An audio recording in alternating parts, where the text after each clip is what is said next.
ഇനി വെള്ളിയാഴ്ച ദിവസത്തെ അമലുകളെ കുറിച്ച് പറയുന്ന വളരെ പ്രതിഫലാർഹമായ, നമ്മളൊക്കെ പറഞ്ഞു വിസ്മരിച്ചു പോയിട്ടുള്ള ഒരു കാര്യം, വെള്ളിയാഴ്ച ജുമാന്റെ എന്ന് പറഞ്ഞാൽ ആളുകള് ഒരു മുസ്ലിമാന്ന് തെളിയിക്കാൻ വേണ്ടിയിട്ടൊന്ന് തലാണിക്കാൻ വേണ്ടി മാത്രം വരിക എന്നുള്ളതാണ്. എന്നാൽ ജുമഅക്ക് വലിയ പ്രതിഫലമുണ്ട്. ഒരാഴ്ചത്തെ പാപം പൊറുക്കപ്പെടുന്നല്ല, ഒരു കൊല്ലത്തെ നിസ്കാരത്തിന്റെയും നോമ്പിന്റെയും കൂലി കിട്ടും. പക്ഷെ എങ്ങനെ? അതിന് ചില ഷർത്തുകളുടെ കേട്ടുള്ളൂ. അതഞ്ഞ് പറയാൻ പോണ്. ഔസ് ബിൻ ഔസ് സഖഫി റളിയല്ലാഹു അൻഹു ഖാല, ഔസ് ബിൻ ഔസ് സഖഫിയിൽ നിന്ന് റിവായത്ത് ഖാല, അദ്ദേഹം പറഞ്ഞു, സമിഅ്തു റസൂലല്ലാഹി സ്വല്ലല്ലാഹു അലൈഹി വസല്ലം യഖൂൽ, അല്ലാഹുവിന്റെ റസൂൽ സല്ലല്ലാഹു അലൈഹി വസല്ലം പറയുന്നത് ഞാൻ കേട്ടു.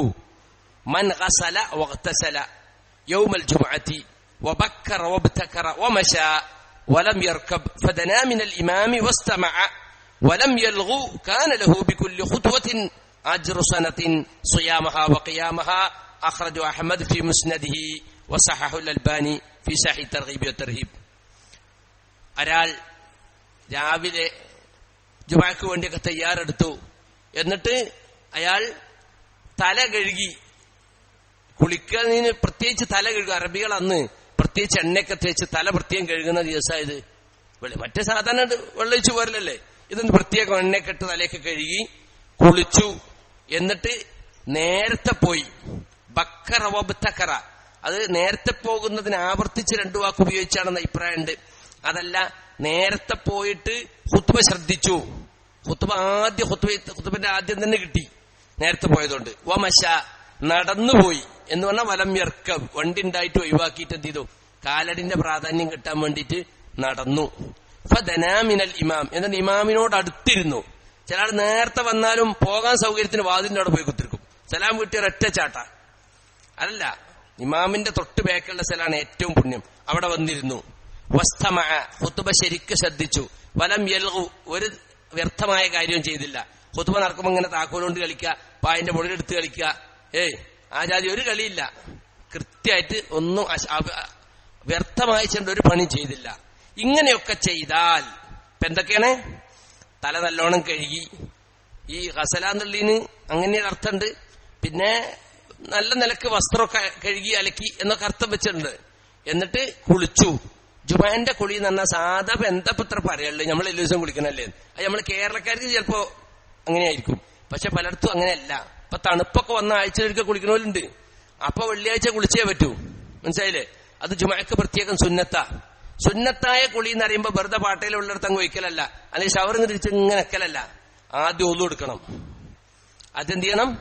ഒളു എടുക്കണം. ഒളു എടുത്തിട്ട് കുളിക്കണം. അപ്പോൾ സുന്നത്തായ കുളിയാവുള്ളൂ, മനസ്സിലായില്ലേ? അങ്ങനെ സുന്നത്തായ കുളി കുളിച്ചു. നേരത്തെ പോയി. ഈ നേരത്തെ പോകുക എന്നുള്ളതിന് വളരെ പ്രാധാന്യമുണ്ട്. ജുമഅന്റെ വഖ്ത് ആരംഭിക്കപ്പെടാ വെള്ളിയാഴ്ച സൂര്യൻ ഉദിച്ചത് മുതൽ വഖ്ത് ആരംഭിച്ചു. അതുകൊണ്ടാണ് വെള്ളിയാഴ്ച ജുമഅ നടക്കുന്ന പള്ളിയിൽ ഉദയത്തിന് ശേഷം ക്ലാസ് പാടില്ല അറിഞ്ഞ്. അങ്ങനെയുണ്ട് നിയമം. ഉദയത്തിന് മുമ്പുള്ള ക്ലാസ് കുഴപ്പമില്ല, സുബഹിക്ക് ശേഷം നീണ്ട ക്ലാസ് 8 മണി വരെ 10 മണി വരെയൊക്കെ ക്യാമ്പ് ഒന്നും പാടില്ല. വെള്ളിയാഴ്ച പാടില്ല. വെള്ളിയാഴ്ച ജുമഅക്ക് വന്നിരിക്കുന്നവർക്ക് സൗകര്യത്തിന് വേണ്ടി പള്ളി കാലിയായിരിക്കണം, മനസ്സിലായില്ലേ? ചില പള്ളിയിൽ ജുമഅക്ക് തുറക്കല് 10 മണിക്കാ, പാടില്ല.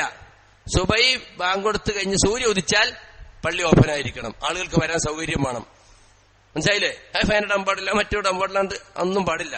നേരത്തെ വരുന്നവർക്ക് ഫാൻ ഇടാനും ഒക്കെ സൗകര്യം വേണം, മനസ്സിലായില്ലേ? അങ്ങനെ സൂര്യൻ ഉദിച്ചത് മുതൽ ഇമാം മിമ്പറിൽ കയറുന്നവരെയുള്ള സമയത്തെ 5 ഭാഗിച്ചാൽ 5 സമയങ്ങളുണ്ട് ജുമഅക്ക് വരുന്നതിന്, പ്രത്യേക പുണ്യമുണ്ട്. ഇമാം മിമ്പറിൽ കയറിയാ പിന്നെ എല്ലാരും കണക്ക് തന്നെയാണ്.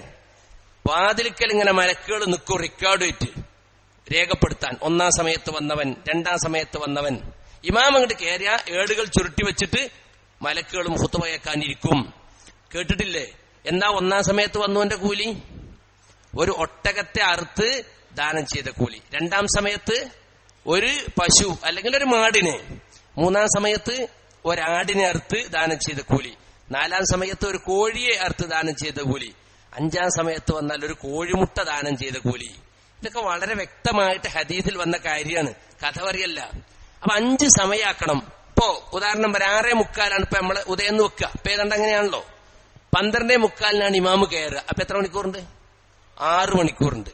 6 മണിക്കൂറിന് 5 തിരിച്ചാൽ 1 മണിക്കൂറും 1 മണിക്കൂറും പിന്നെ 12 മിനിറ്റും കിട്ടും. ഏതാണ്ട് 1.25 മണിക്കൂർ, 1:10 കിട്ടും.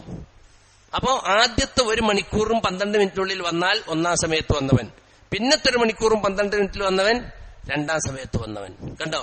അപ്പൊ അത് നോക്കണം. അതൊരു മുസ്ലിം മനസ്സിലാക്കണം. 5 സമയത്തിൽ ഒരു 2-ാം സമയത്തോ 3-ാം സമയത്തെങ്കിലും എനിക്ക് എത്തണം എന്ന ഒരു വിചാരം. നമുക്കിപ്പോ ഒരു ഒട്ടകത്തടുത്തൊക്കെ ദാനം കൊടുക്കാനുള്ള കൈവപ്പുണ്ടോ? ഇല്ല. ഒട്ടകത്തന്നെ കിട്ടാല്ല. ഇവിടെ കിട്ടുകയാണെങ്കിൽ എന്താ വില കൊടുക്കണം അല്ലേ? ഇനി ഒട്ടകത്തെ കൊണ്ടർത്താ പിന്നെ കേസും കൂട്ടായിരിക്കും ഇവിടെ. അപ്പൊ ഏതായാലും ഒരു ഒട്ടകത്തടുത്ത കൂലി കിട്ടണമെങ്കിൽ നല്ലൊരു പരിപാടിയാണ്. എന്ത് ചെയ്യാ?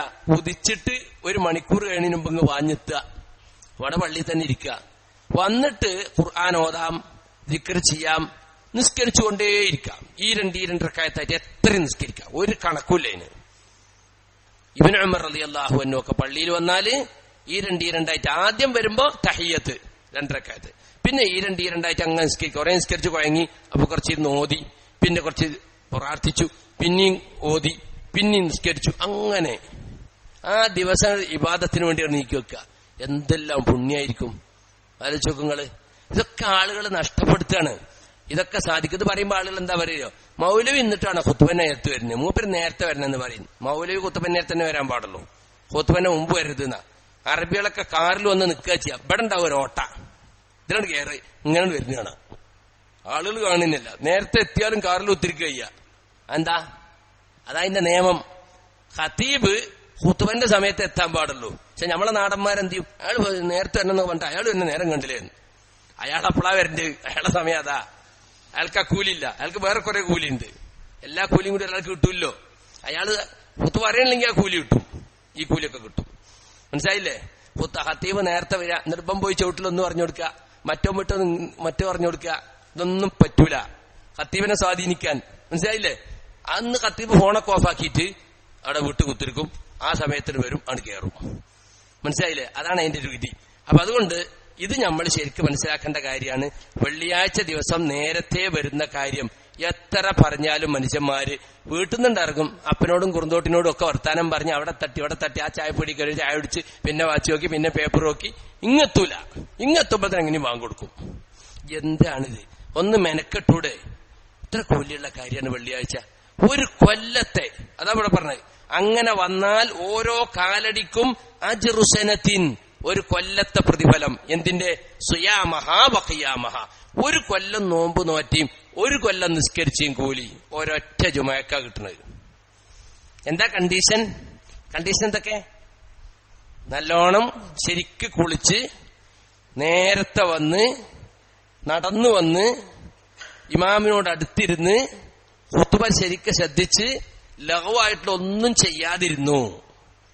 എന്നാൽ ഓരോ കാലടിക്കും പ്രതിഫലമാണ്. മനസ്സിലായില്ലേ? അപ്പൊ അതുകൊണ്ട് വലിയ പുണ്യമുള്ള കാര്യമാണിത്.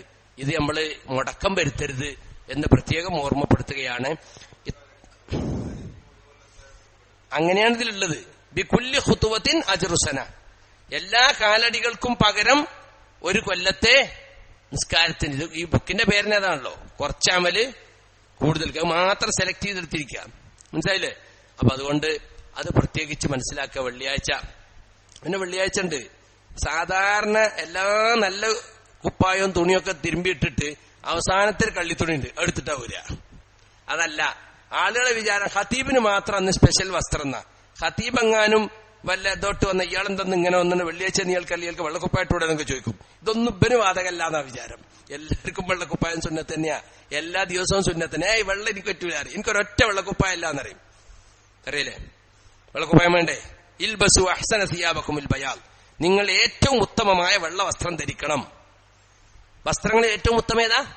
വെള്ള വസ്ത്രം. അത് വേഗം ചളിയാവും, അതുകൊണ്ട് തന്നെ എനിക്ക് കൂലി വെച്ചു, ചളിയാകാൻ നോക്കണം. പിന്നെന്താ പറഞ്ഞത്?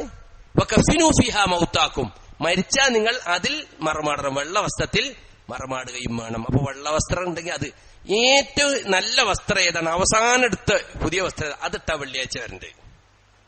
ഖതീബ് മാത്രല്ല, നബി പറഞ്ഞിട്ടുണ്ട്, ഈ നിങ്ങൾക്ക് എന്താണ് വെള്ളിയാഴ്ചത്തേക്ക് വേണ്ടി മാത്രമായി 1 കൂട്ടം ഡ്രസ്സ് വാങ്ങി വെച്ചാൽ നിങ്ങൾക്ക് എന്താണ് എന്ന് നബി സല്ലല്ലാഹു അലൈഹി വസല്ലം ചോദിച്ചതായിട്ട് ഹദീസുണ്ട്. അപ്പൊ അത് ശ്രദ്ധിക്കണം.